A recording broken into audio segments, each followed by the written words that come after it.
All right. Hello. We are live, and I'm here with at Automated House, Jimmy Hawkins. Great to have you here, Jimmy. Hello. Thanks for having me on. It's good to be here. Yeah. And we have a lot to talk about, even though it was not as much of an eventful Apple news week as maybe I'd hoped and some others had hoped. A lot of interesting things. And I also like, Jimmy, having you on because you bring like the smart home knowledge and stuff, and also a knowledge of Apple Home, but you look at things more from also the Amazon side of things and Google side of things. So and Home Assistant as well. I've seen a lot of your great Home Assistant videos. Yeah. But Jimmy, I know you post on YouTube here, but what other platforms usually post a lot of your videos to? Yeah, so I actually got my start on TikTok of all places, probably like a lot of us during the COVID shutdowns. It was pretty Mm-hmm. much the only thing to do since we were all kind of stuck in our houses. And so I got on there and I couldn't dance or tell funny jokes or anything, but I did have a smart home. So I started posting some videos on TikTok of my smart home, and Mm-hmm. yeah, it kind of took off from there. And things have kind of evolved over the past, I'd say, 4 or 5 years at this point, actually. And so I've branched out a little bit to, I got 50, I think 58,000 on TikTok right now, and 9,000 on Nice. Instagram, and a couple thousand now on YouTube. And so really, with TikTok shut down, Mm. maybe sort of not happening now, I kind of converted over to doing long form and get into YouTube. So Mm-hmm. it's, of course, a lot of inspiration from you and other creators that we meet at CES every year that you do YouTube and have great channels. So yeah. Well, thanks, Jimmy. Yeah, and it's a blast to see you at CES. It's been a couple of years now. We've overlapped there, and we'd never. I realized like I don't think we've ever like taken a picture together other than bigger groups. But it's just Yeah. it's fun to see all these people you see online, and then and see them in person. And I'm not as much a bigger. I'm not as much into TikTok myself, but I definitely see a lot of your stuff on Instagram, and I have screenshotted a couple of your Instagram stories from this week. You post some great stories, so definitely want to get into those details. And maybe some of the viewers in the chat have seen some of those as well, following you on Instagram. Good morning from Australia, Danny. Thanks for tuning in. Good to see you here. Jeff from Georgia, got some good regulars here. John Hey, from fellow Texas. Georgia person. Oh I'm yes, also in Georgia. Yeah. exactly. I Yeah. think you're in the Atlanta area, Jimmy, right? Yep, I'm on the north side of Atlanta, or the burbs of Atlanta, at least. So Nice. yeah. And past guest George Langabeer, nice to see you here, George. George, good to see you. Juan, yes, ready for some HomeKit talk. And William, good evening, everybody. Good evening to see William. And from the beautiful South, Saul, thanks for tuning in. And Brian, I know you were out of town for a little bit. Good to see you safely back, and good to have you back on the stream. So yeah, a lot of things to talk about. Jimmy, I there's this thing. I'm perfectly happy with my car. I have a Honda Accord 2023 hybrid, and Mhm. it's a good car. But there's always this thing of like, if I had to get a new car tomorrow for some reason, of course, right? Like, what would I get? And I feel like the leading thing right now that I would get, not realistically, but like it's a cool car is or truck really is your truck, the F-150 Lightning. And I loved your recent video on the Leviton EV charger. I thought it was really cool. How you can schedule the charging and stuff, which you can do, I think, in the vehicles a lot. I'm not an EV owner, so I don't know all the details. But anything on Yeah. that EV charger that you just want to bring up here, kind of point out to people? Yeah, a lot of the features can be a little redundant for most EVs with as far as scheduling and things like that. But I think the one thing that's a little unique here, and I'm sure it's like Emporia and some of these others can do it too, is of course taking that data from charging your vehicle and integrating it with your smart home. So in my case, I run Home Assistant as my Hmm. main smart home platform of choice, and I was able to kind of in a roundabout way get it integrated into Home Assistant and see all that charging data in there and on some nice graphs and stuff. But yeah, the F-150 Lightning is uh, a great truck. It's kind of crazy. It's a 7,000 pound truck that can do a quarter mile in 12 seconds and go 0 to 60 just as fast as a Ford GT and still a Ford Mustang GT and still tow 10,000 pounds. So it's been a joy to have. I got it back in June, so it's been great. Nice. Yeah, definitely a cool vehicle. And yeah, George was saying he almost got one as well. I think they were definitely popular when they came out. My wife has a Ford, and when I talked to the dealer various times as we like get that serviced, hear that maybe at certain points they weren't selling as well. But I think it's still like a really cool truck with I think hopefully a strong fan base over time. Because yeah, I agree. It kind of defies physics, these electric trucks and all they can do with how heavy they are. Yeah, they do. So one thing I wanted to bring up that I mentioned in my newsletter on Sunday and is still going on is the Eve 10-year sale. So Eve is a now Matter smart home company. It used to be more specific to Apple Home, and they've been in business for 10 years. As a brand, the brand Eve has been around for 10 years. And they're celebrating with a sale, so 15% off $99, 20% off $200, and 25% off $300. And yeah, so I just wanted to mention that here. It's still going on through, I think, the end of the day Friday, U.S. time. So you still got a little bit more time to get this. But keep in mind, this is all just direct from Eve on their website. This doesn't apply to other merchants where you might get Eve products. I mentioned on my newsletter, my favorite, I think if I had to pick one Eve product, my favorite's probably their door and window sensor. But Jimmy, what would you say if you had to go spend some fake money at this Eve sale? What would you go get? Or what's your favorite product from them? Yeah, one of their most unique products is right up here. Their what do they call this little globe thing that's behind me on the shelf here? The Flare. The Flare, yeah. Yes. So that's of course you can sit on a dock, and it's also battery powered. You can take it off of there, which this time of year we love doing to take out to fire pit on the deck and stuff like that. So that's up there as my probably number one favorite from them. And then their motion sensor is also good. I think I have it on the shelf behind me also. But it's incredibly sensitive and fast, which I've come to enjoy for automations and doing that. And it's a little on the chunky side, but it also takes regular AAA batteries from what I remember. Yes. Which is very nice. So.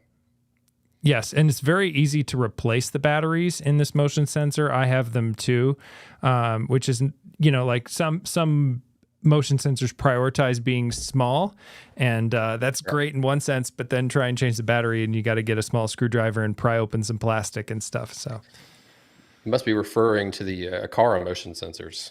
Yes. Are a huge pain to change. Oh my gosh. They've gotten a little better, but yes, it's not easy.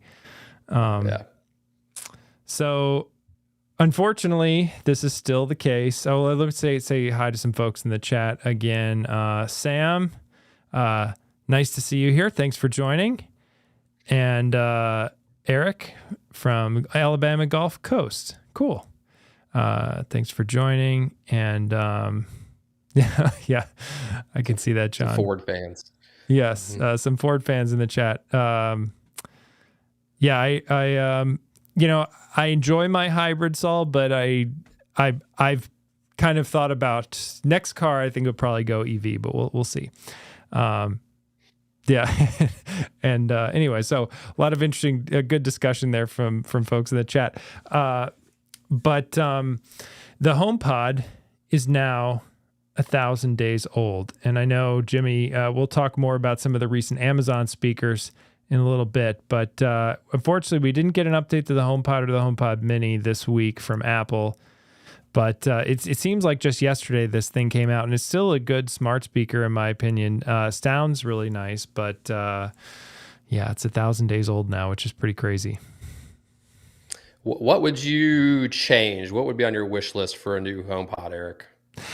I think the biggest one is the Wi-Fi connection. And that's what I'm really hoping, especially for the HomePod Mini that has Wi-Fi 4 and a really old system on a chip from Apple. The screen idea is really cool and nice, but I just think the HomePod hardware itself is long overdue for just like what they did this week to the MacBook Pro and the iPad Pro. It's just a new processor in it that has some new, wireless connectivity and maybe a little bit faster speed. They don't need to reinvent the wheel on it, but I think that would go a long way. So, yeah, that makes sense. It's kind of one of those things where, of course, Amazon comes out with new products like every other year, it seems like, and Google, it's probably been a decade if they haven't canceled a product yet. But but yeah, it's always interesting to see the Apple take on it. And I was trying to think the other day. I have 2 HomePod Minis that I use as part of the base of my Thread network in our house.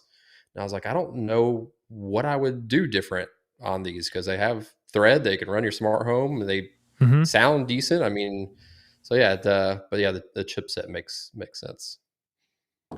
Yeah. I think a lot of people underestimate the quality of the sound of the HomePod Mini. I wouldn't go out and buy one today necessarily just because I think it's kind of long in the tooth and ready to be replaced. But we have HomePod Minis throughout the house. I'm always surprised at how good they actually sound. Yeah, they do well for their size. And something else that for the iPhone that's actually sounds really good for its size is we talked about this a little bit last week, is the Sonos Era 100, and Sonos for their TruePlay line of tuning, which means if you have Sonos speakers, you can use your iPhone or Android phone to tune the speakers to the room. And so you move the iPhone microphone around the room and it picks up and determines how to tune the speaker for that particular room. Well, now they finally updated it. If you're not familiar, I've hit this problem a number of times being someone who gets new Sonos and Apple hardware frequently. Maybe George can relate. But if you have a brand new iPhone, it will not support TruePlay tuning because Sonos does custom tuning of that to the microphones on each iPhone.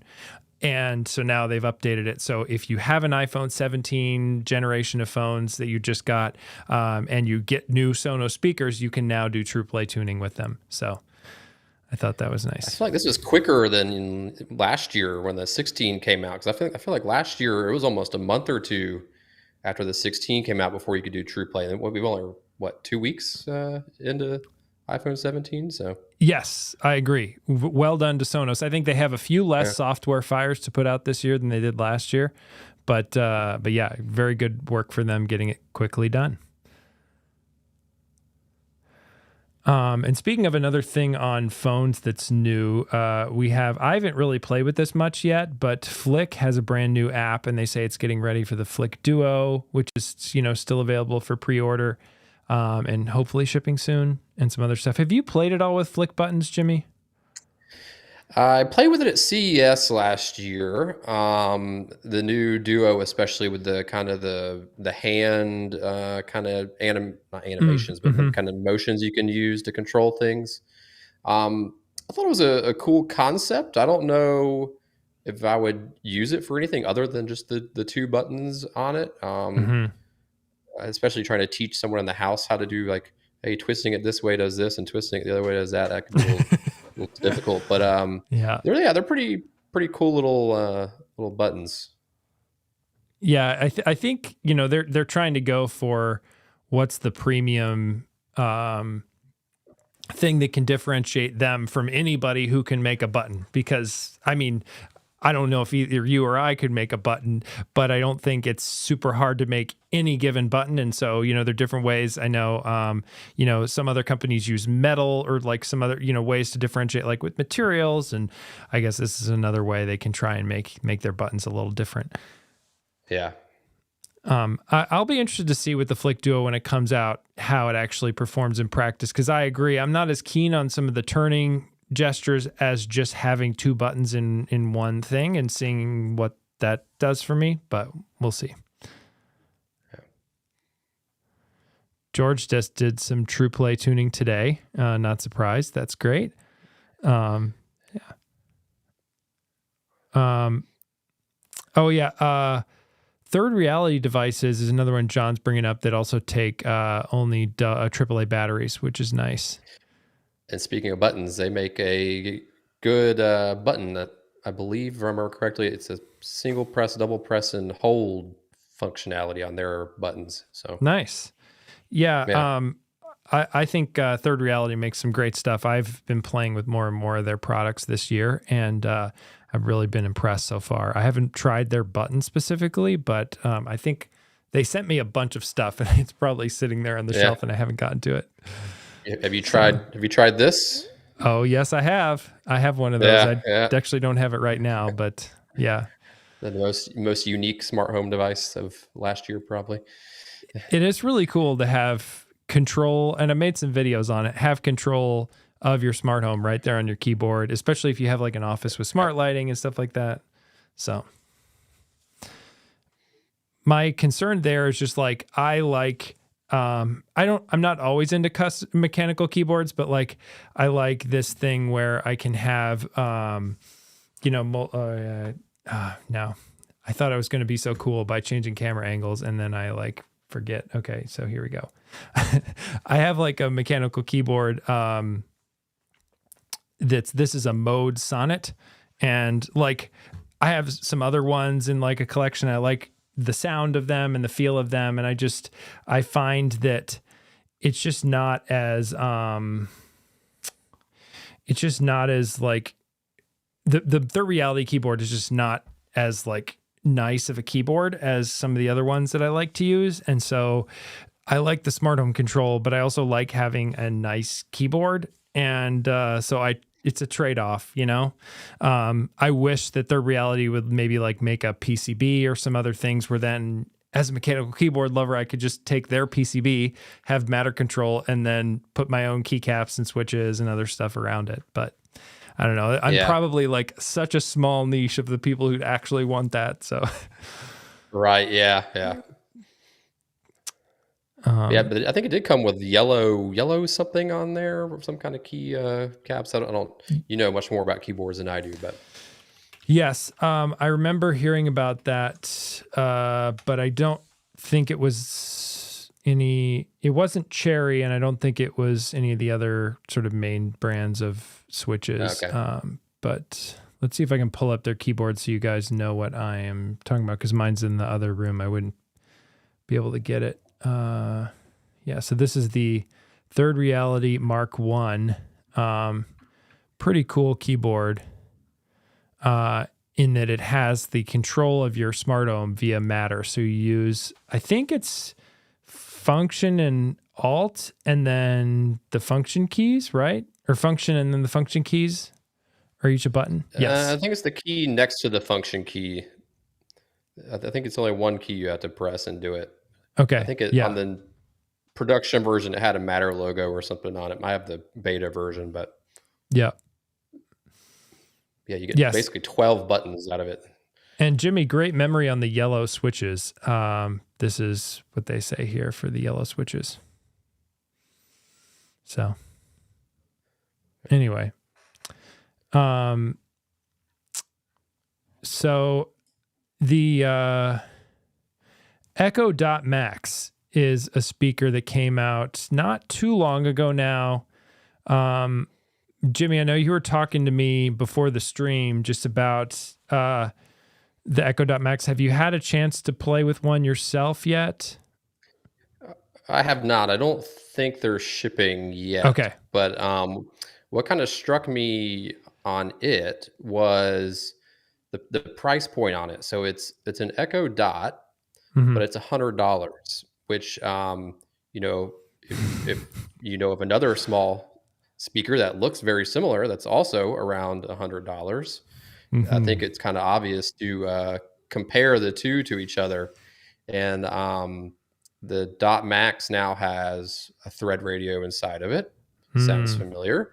Hmm. Um, and of course, it's supposed to have some more junk for Alexa Plus or whatever. But I think it was an interesting seeing how you technically have an Echo Dot that's now $100. I mean, they used to like give the things away, Yep. and I think there's a couple things happening here. I think one, there's always been rumors that the hardware division of Amazon has been losing money like Mm. hand over fist, Hmm. selling things and giving them away. So I think one, they're trying to upscale their products and Hmm. maybe get profitable, and two, I think they've seen Apple do it, and they're like, well, if Apple can do it, I think we can try to make our things more premium Hmm. and act like a smart home hub and things like that. So I think it'll be interesting when it does come out to compare the two and Yeah. see what the comparison's like.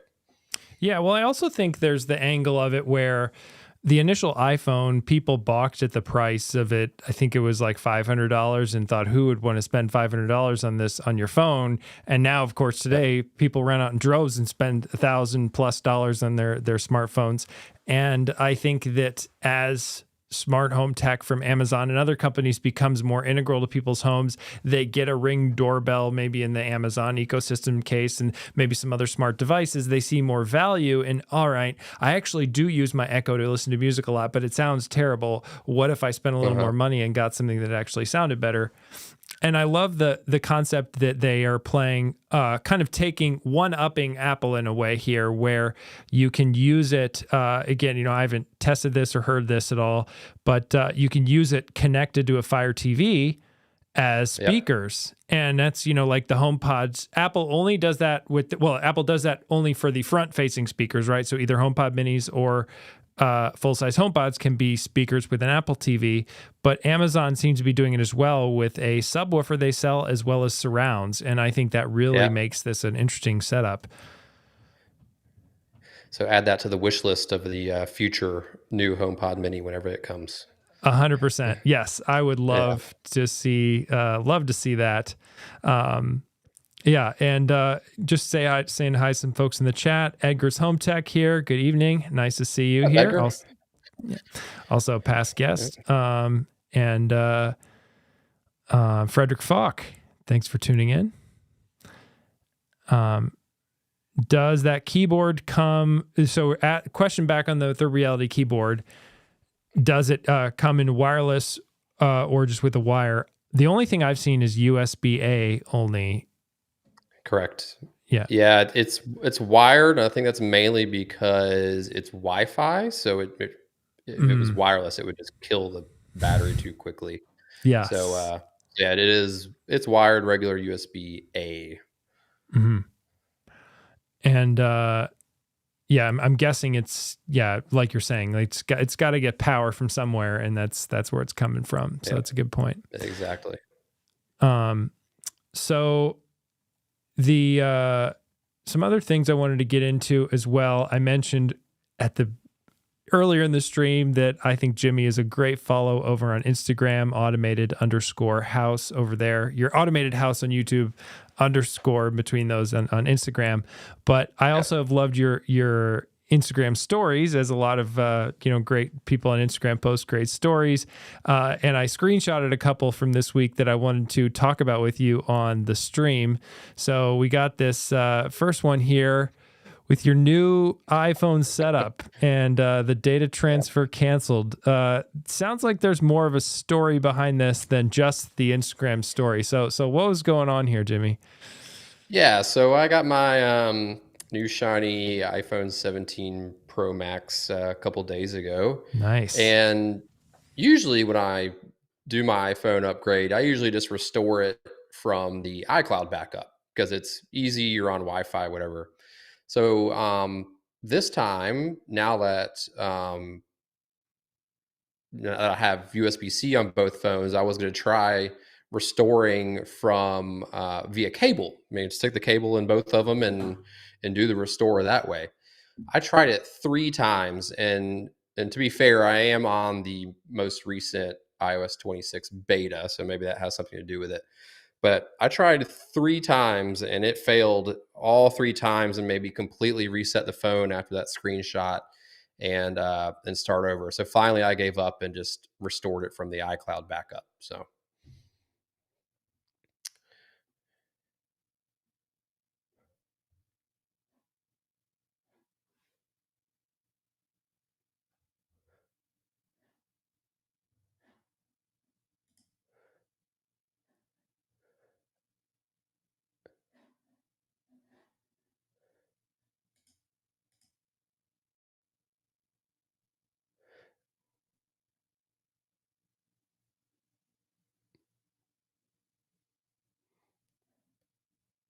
Eric, I lost your audio. Oh, thank you. Sorry about that. There, I'm back you're now. good. Yeah, Yes. I was muted on my soundboard here, so that's why. Yeah, yeah, I like the idea of the wire transfer, but yeah, it's just like, and I like, especially I've heard stories of people trying to update or get a new phone when they're traveling and you don't have good Wi-Fi or cell connection sometimes then, and so there's some practical reasons why it should work, but I've just always ended up going to iCloud because whenever I've tried the wire transfer, it's always given me challenges as well. So, yeah. That's actually one of the reasons I tried the wired. Was my wife, she got hers on launch day, mm-hmm, and she went to the Apple store to pick it up, and they had her try to do the restore over their Wi-Fi there, which of course was mm, terrible since the store was packed with people. uh-huh, And she ended up having to restart it over when she got home anyway, after she hung out there for like 2 or 3 hours. And I was like, mm, well, just for testing purposes, let me try this wired thing. And yeah, it did not go yeah, well. So mm. we will keep restoring from the iCloud backup, and we will probably just do home delivery next time so we can be on good Wi-Fi. Totally. Well, and I think sometimes, depending on how you trade in your iPhone, there are ways with Apple and I imagine other places where that you can just get the phone in the store and then they'll send you a box and then you mail in your phone once you've done the transfer at home, which can help. But Yeah. it adds an extra step, right? You have to mail something; it's like extra thing to do. But I also have tried. Apple has had relatively recently, past few years, this point to point transfer with their where it's like Wi-Fi point to point, so it's not using your Wi-Fi network per se, but just the Mm. two devices communicating. Still, in some busy environments, it's not very fast, and I find that process to be slow, but it's also possible. And I actually, that's how I ended up transferring my current phone, and it worked. I would still prefer iCloud, but it's something, so. Yeah. Interesting. So I have another more bizarre story. I don't know. I would think of it as bizarre. Some of it's not, but I thought this was really funny. So sometimes my Amazon orders really amaze me. For some who might, let me see if I can zoom in on this so people can see it who are on small screens. But yes, what is this 20-inch layered with bangs thing going on? Yep. So I recently, I don't think I made a dedicated video yet to it. I just did a quick short on it. I installed a bed sensor. So it's a Mhm. physical, like a pressure strip actually, that kind of lays under both sides of our king size bed. Yeah, you made a And video so about this, right?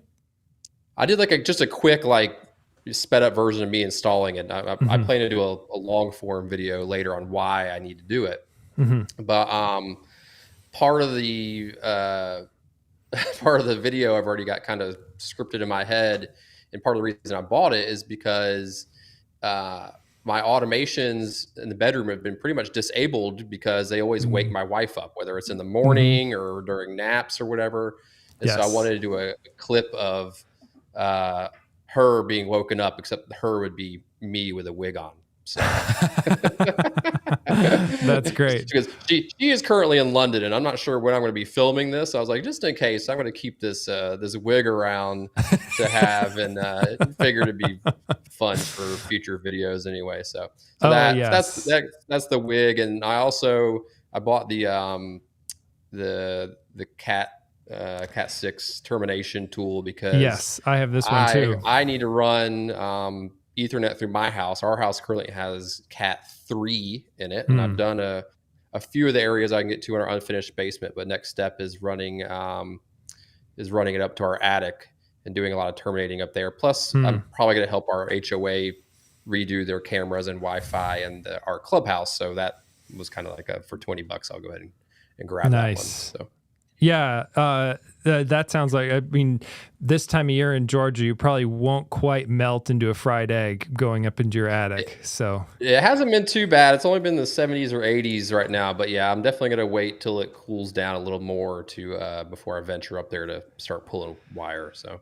totally. But yeah, that sounds like a fun project. And I have that. I have the Klein Tools crimper and that crimper. I really like that, the Cable Matters one, for when you have those pass-through connectors that also have the little yep. jacket cover on them. It has a way to nicely clamp down the jacket cover. But I should actually be asking you for advice on pulling cable, because I think you've done a bunch more of it than I have. But for those of us, watching the stream, who maybe are thinking about pulling Ethernet cable in their home or small business or whatever, any advice you have just in terms of getting started to maybe taking it to the next level kind of things? Just if you can buy multiple boxes of Ethernet cable, that way, if you're pulling it along the same route, going to different locations, you can Mm-hmm. pull 2 or 3 at a time instead of having to just pull one, go back, cut it, start over, go back. If that makes sense, Mm-hmm. makes it a little easier that way. I'm certainly not an expert. I don't pull cable for a living or anything, but I've done it a Sure. few times at a friend's church and home and stuff like Mm-hmm. that. But yeah, other than that, yeah, it's just be prepared to it like every good DIY project, it always takes longer than you think it will. So Oh when you tell the yes. wife you're going to be in the attic for a couple hours, and make it 4 hours. So Hmm. Yeah, I finished painting my door this weekend, and that was a whole thing. And there was actually a story for a future video coming on my channel where I had left one of my smart locks to review for the door installer to just install, which I've never had anybody else do it, but I'm like, they've installed locks before, and they weren't adding it to my smart home, they were just putting it on the front door. But they ended yeah. up drilling some extra holes in my door to make this particular smart Ooh. lock work, and then I had to patch those holes and stuff like that, and it was not necessary for this lock to get extra holes drilled, so it was a whole thing. Yeah. So, anyways, that took some time. But I mentioned last week on my video that I do have for channel members. I was like, I'm gonna have something coming soon. So tomorrow, coming on my channel for members is a video where we'll put together the UPS. The new UPS from Ubiquiti, and set that up and connect it to my rack, and just go through the different things that you can do with it. So that's coming, and then Just ordered that today, oh, actually. nice. It came in stock, the rack mount version, and Oh, cool.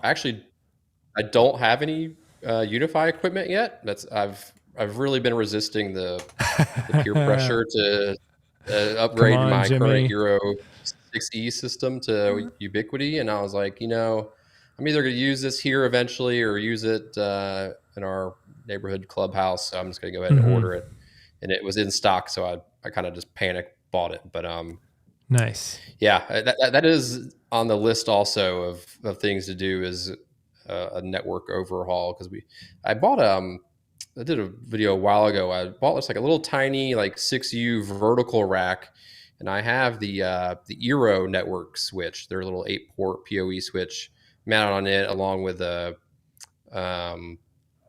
UPS from Wattbox, which is you can get through suppliers only, and a couple other things mounted in there. And I immediately was like, this is way too small. I need like a full 12U cabinet. Mm-hmm. So that's also on the to-do list. I'm like, well, if I'm going to change all this, take this off and redo it, I'm probably just going to go ahead and upgrade to Unify at the same time. So Unify, if you're Mm-hmm. listening, hook a brother up. Yes, Unify is Yeah. a great company, but yeah, we got some really great conversations about your wig going on in the chat. I'm Yes, not alone with wig buying. exactly. Modern Day Tech, also a guest in the live stream, and another smart home YouTuber. Yeah, women's wig to test a robot vacuum. That's interesting. I hadn't considered that. So maybe maybe I have a It wig must have in been my a future. hair tangle test or something. Yeah, maybe I I have a usually wig in pull the my hair out of my wife's brush to do the anti-tangle test. Yes. Yeah, we have 2 cats and 5 people in my home. We got plenty of hair. Yeah. But yes, make smart matter. I think you and I need to get some wigs going on. It's only a matter of time before you wear one. Yes, as Modern Day Tech said, you can't call yourself a YouTuber until you wear a wig in a video. So There yeah, we go. there we go. And yes, oh yes, and of course we can't mention wigs without Saul's mentioning. I definitely thought about that when I added it to the cart. I was like, next thing you know, I'll be doing different voices and me coming in from the top corner You'll and be stuff Jeff like that. I was like, Bezos, and yeah. yeah, exactly. Yeah. Yeah, Paul Hibbert, if you're not familiar, a great YouTube channel and a lot of fun mixing of comedy with his smart home stuff. So, yeah, I actually didn't end up meeting him when I was in Germany. He hung out with Shane after I think I had left or was leaving. But yeah, it was great that he was able to get over to IFA. So Eric's mentioning pulled 3 Cat 6 runs over the last few days. One to replace lower quality cables. Okay, nice for the Rail-Link 203. Cool. Velcro strips in the attic to keep the cables off of the insulation. Oh, Very smart. Yeah. cool. Good idea. Good tip. Yeah, and yeah, here's a call for a CES group photo with wigs. There we go. If Brandon's watching, Fantastic. yes, Brandon Doyle, the coordinator of all things smart home YouTuber stuff. So, anyways, yeah, yes, and Edgar's Home Tech also lives, in the hot South down in Florida. So, once you being able to get in the attic without melting, to run Cat 6 and Cat 6A, 1,500 feet. That's some serious cable. So Tech Nostalgic's asking, random question, what are your thoughts on the new Google Nest products recently announced and their Gemini related features? We got into this a little bit in the last live stream, but Jimmy, you weren't there. Do you have any thoughts on Google Gemini and their new speakers and Nest cameras? So I didn't look into the full details on the hardware, but the Gemini thing I've been paying a little bit more attention to, is probably all of us have with this whole kind of AI coming into the smart home. Mm-hmm. And someone in the Home Tech Slack channel, which if you're familiar with the podcast, it's a great listen. Posted their Gemini summary. They're kind of all in on Google Nest cameras and stuff like that, and it was actually pretty interesting to see how it was able to kind of sum up everything that happened throughout the day. I don't remember the specifics of it, but basically you can ask, Gemini, hey, what happened throughout the day? And it'll be like, someone in a blue vest carried a package down your driveway. That's probably Amazon. A white car arrived around 3 p.m. You had this package come get delivered on your porch at 5 p.m., et cetera, and your temperature stayed between 74 and 78. It was a very interesting kind of recap of the day that I thought could be useful from all this data that, of course, we have flying around our house, but we don't really have like a good way, unless you code it yourself, to get it all kind of summarized in one paragraph. So.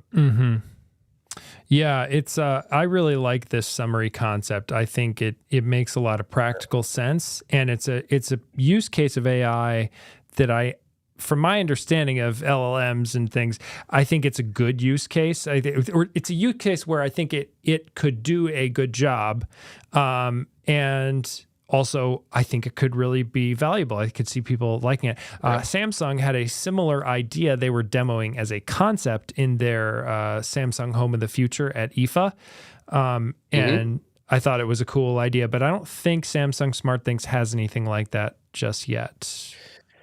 So I don't know about a summary yet, but they did recently in one of their app updates last month, I believe. You can now kind of type into their automation creator in kind of natural language saying what you want to happen. It'll try to Mm, take that and create like an if then automation out of it.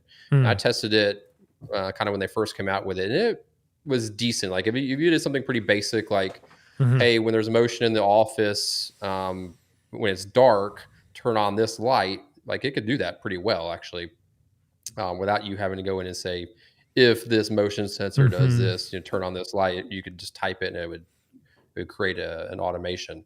The more complicated ones, it kind of stumbled over. Like I tried doing one around, you know, if if the door opens after sunset and this light is not on, then turn on this other light. And it got a couple of things wrong there, but yeah, the simple stuff it was pretty good at. So That sounds, that sounds really cool. I love that kind of idea where just making home automation something that you can set up without having to think really hard about all the logic. I've been playing yeah, some with Homey, and their interface is kind of on the other end. It's not, natural language or do it for you, but like their flow options can be really powerful. yeah. The other thing I thought that was really cool coming from IFA that Aqara said they're going to bring to the market later this year is this soft sensor where you can then tell the Aqara hub, hey, I have all these sensors. They're all in the same room. Use them to figure out if someone's in the room. And then Aqara will Hmm. expose a sensor to your smart home platform of choice of yes, true or false, someone is in the room or not. And I thought that makes a Interesting. So lot. it's like a group sensor kind of concept. Exactly. Gee, I Because wonder why they're coming out with that. Is it like they have a battery powered presence sensor yeah, coming I out don't know. soon? Yeah, if you have multiple of those present sensors and give a car Yeah, all your money, yeah. I mean, they, exactly. Yeah. yeah. Well, also though, I think like even if you've just tried to automate combination of a door contact sensor and even a single motion sensor, it can just get complicated of all you want to do is turn on the lights when someone's in the room. But to try and figure out Yeah. all the edge cases of like, well, what if the door's open a little bit and no one's in there, but then someone walks in, like, yeah, it can be hard. So, Yeah. Yeah. um, all right. I think we've gotten to all the news stories. I see some more questions. Did I see some more questions in the chat? I wanted to get to. Yes.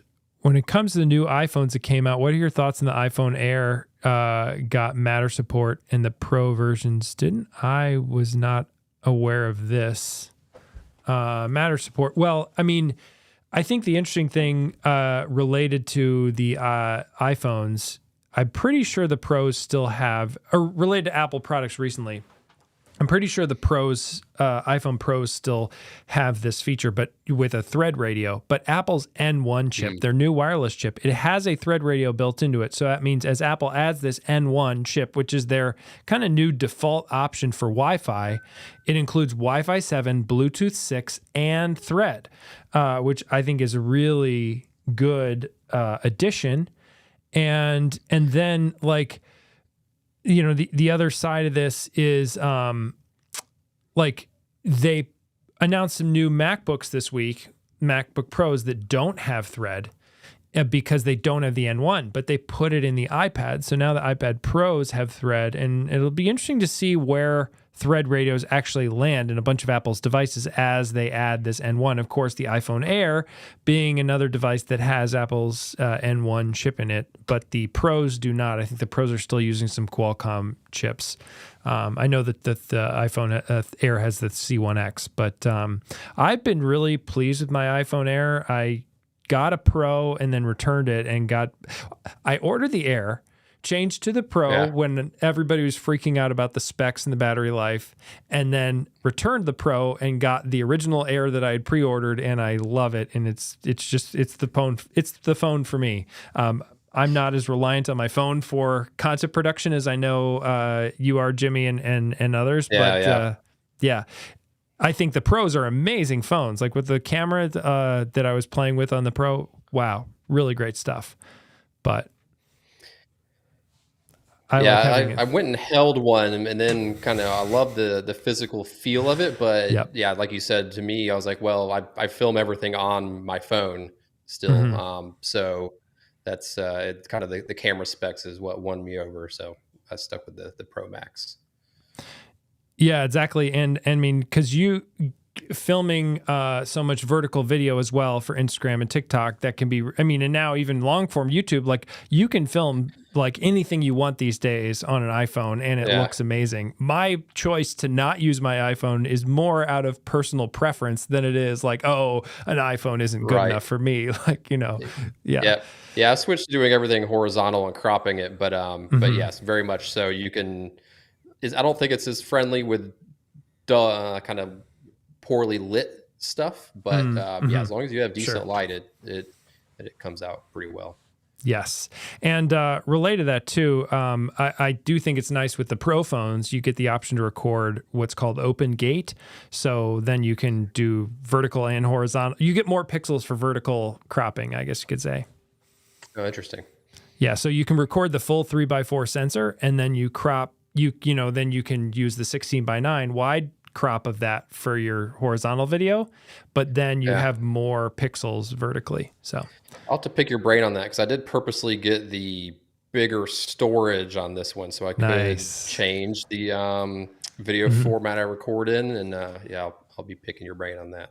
Sure. Always love to nerd out on that. I mean, I joke sometimes that I could have, if I was actually better at using my cameras, I could have gone into camera YouTube, but I'm passionate about smart home and it's kind of where I landed. But it's fun stuff.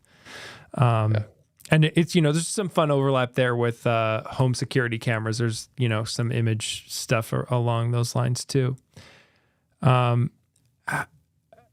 So you got into Home Assistant, as you talked about earlier, Jimmy. So tell us about your kind of story getting into Home Assistant, what led you there, and what makes you stay there now. Yeah, well, let me give you kind of the short version. I told the longer story on I think it was the Home Tech podcast I was on a few months ago. But so what kind of kicked off my whole smart home journey was back in 2015, so 10 years ago now. Well, we moved into a new build by Lennar when we were living in the Denver area, and we're like doing the final walkthrough, and the guy is like, "Oh, by the way, this thermostat is smart and this door lock is smart, but I don't know anything about it." And I was like, "Well, that's helpful." So I go home and do my research, come find out it's a Z-Wave. Both are Z-Wave, a Z-Wave thermostat and a Z-Wave lock. And it came with a Nexia system, which I don't even know if they're around anymore. But I pretty quickly kind of dove in and researched and ended up ordering the second generation SmartThings hub. So I was deep into SmartThings from 2015 up until 2023. So about 3 years ago, that was my primary platform of choice. Just because it was a good mix of power and still being pretty friendly to use. But I kind of everybody, of course, Home Assistant, of course, is everybody talks about Home Assistant, and so it kind of had been picking on me. There's a few things that when SmartThings changed their platform, I was kind of looking to integrate that I couldn't quite do anymore. And kind of good timing, that's when Home Assistant came out with the Home Assistant Yellow, which at the time was kind of their plug and play hub that came with um, Zigbee and Thread on board, and it came with Home Assistant pre-installed, so you could just plug it in, and you didn't need a computer. You could do it all from the app on your phone Hmm. and get up and running. So I bought it when it came out, and kind of tinkered with it for a few months, integrating smart things to it, and then Hmm. eventually switched everything over to Home Assistant and kind of go there. And so now I'd say Home Assistant is our primary platform. I still keep a Smart Things hub around for testing purposes, and that's a good community to get involved in. And we use Apple Home or I integrate the important stuff to Apple Home for Hmm. my wife to use, because I'm constantly tinkering with the Home Assistant dashboards, which if Hmm. you ever use Home Assistant, you know how much fun it is to tinker with those dashboards. So I Mm. integrate the important stuff to Apple Home and say, yes, it's all here in Apple Home. When you need to control stuff, go there. So that's kind of the short version of my smart home journey. Yeah, yeah, it's you're not the only person I've heard talk about using Apple Home as a front end for Home Assistant. I think it can be a really nice solution for people who want to have a little bit of the Apple Home world in a Home Assistant setup. But so what kind of hardware are you running your Home Assistant on these days? So it's still on the Home Assistant Yellow, but I did end up Raspberry Pi CM4 chip it came with. It only came with like 2 gigs of RAM, and as I Mm-hmm. started adding on VIF cameras and things like that, Home Mm-hmm. Assistant, I was using like 80-90% of the RAM. And so when they came out with the ability to pretty easily swap it for the CM5, I went ahead and ordered the CM5 for like, I Mm-hmm. want to say it was like $90 with like 8 gigs of RAM. So, 4 times the amount of RAM I had on the original version. And I did a whole video on that upgrade process. That was interesting. It was supposed to go smooth, but it ended up having Zigbee problems, and Mm-hmm. it all worked itself out in the end. But yeah, so I'm now running Home Assistant Yellow still, but with a CM5 Raspberry Pi chip instead of the original CM4, and has Zigbee and Thread that came with it. And I also have a Zooz Z-Wave 800 series GPIO chip plugged in Mm. on inside the case. So it's nice because it's still a nice little neat box. Probably Mm-hmm. about the size of an Apple TV that I'm running it on, Mm-hmm. and yeah, it was an easy way to get started into Home Assistant. Nice. Yeah, Nice. Good morning, Zane. I love how we have people from all over the world tuning in, heading to Cyprus at the airport, 6 a.m. where you Cyprus. are. Greece, I think. That sounds beautiful. Yeah, it does sound beautiful. Yeah, and I'm on the flip side of Home Assistant where I have Home Assistant, but I use it for very few things. One of the things I really like it for is some random integrations, kind of like it sounds like almost how you got started into Home Assistant, Jimmy, of pulling different pieces together, and I Yeah. like just having. I also find their Govee integration to be really stable compared to other ways to get Govee products into my Apple Home. I think Yeah. other people have had better luck with Govee's direct Matter integration than I have. And I just really like putting hmm Govee in Home Assistant, and then I can put that in Apple Home or wherever else I want. So, Yeah, Govi's Matter integration is very basic. It's basically on off mhm. and set colors. Whereas, in Home Assistant you get locally over it, because they do have a Mhm. local API. Yep, You get your scenes and just different segment controls. You can go crazy with it. But you this can. the scenes was enough for me to integrate it, because we use it actually coming up for Halloween here. We have a Halloween automation I do every year, Mm. where we have the house kind of lit up normal, kind of just white lights. Yep. And then whenever my Aqara doorbell detects a person, it runs a Mhm. Halloween scene that changes all the lights over to orange and purple and turns a strobe light Nice. on and plays spooky music on a home pod and stuff like that. So Mhm. it's been very helpful to automate that in Home Assistant. And that's a fun, lesser known at least in the Apple Home space, where we tend to like take Aqara cameras and stick them in Apple Home, and that's that. Like Hmm. Aqara has some cool automation triggers based on what the camera sees, which can be nice for stuff like that, Yeah. where it sees a person, not just motion at your front door. Yeah, they did a good job with what was it? Probably 6 months ago, where they added the ability to have a scene trigger like a virtual motion sensor and Hmm. expose it over matter.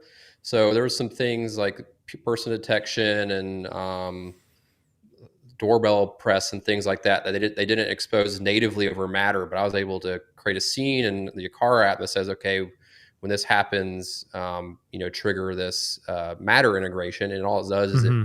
exposes it over matter as a motion sensor, which is a kind of a pretty Nice. novel way to do things, and you can do it with anything in the Aqara app. You can use to as an input to an automation. You can expose via matter that way. So. Hmm. Yeah, and I've found originally I didn't really use the Aqara app for as much, but I've been recently playing with some of their automations for doing things, and they Mhm. make some things that would be maybe harder in other smart home platforms to do. Not impossible, certainly. There's a million ways to slice this, but like things that could be a common need of I have a motion sensor and I want it to turn off the lights, or any kind of sensor, right? I want it to turn off the lights, but 15 minutes after this event occurs, and then sort of cancel that if the reverse happens, right? So, like if a motion Yeah. detector stops detecting motion, wait for 15 minutes. If there's still no motion, shut off the lights. And a car makes that kind of stuff really easy to set up in their app. Yeah, I mean, if you haven't played with Aqara's automation tools recently, it's worth checking them out again.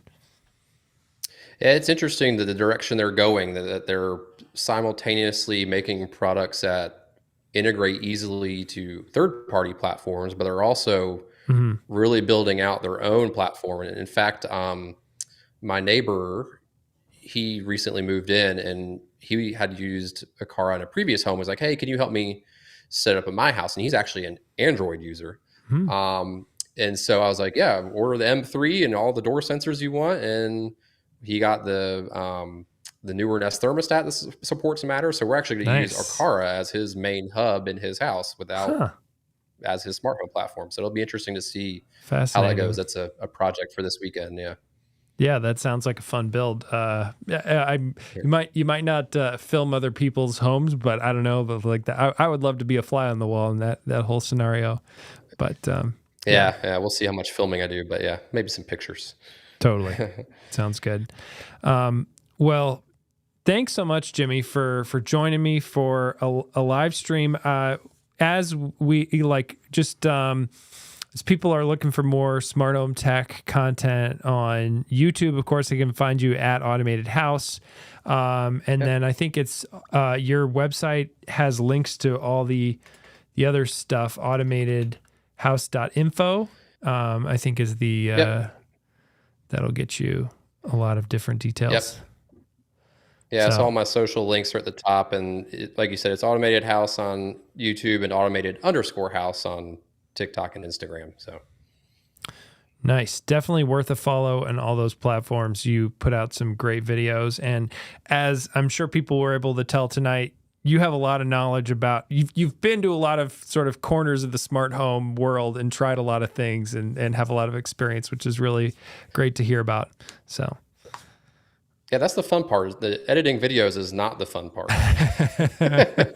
It's the testing everything that's the fun part. So, yes, yeah, but thanks for totally. having me on. It's always great to chat with you and Yeah. everybody else here, and look forward to seeing you again at CES. Yes. See you at CES. And Jimmy, we'll have to get you back on. It'll be fun to have you come back on the stream. But thanks so much for joining and have a good night, everybody. Yes. All right. See ya. Stay on, Jimmy.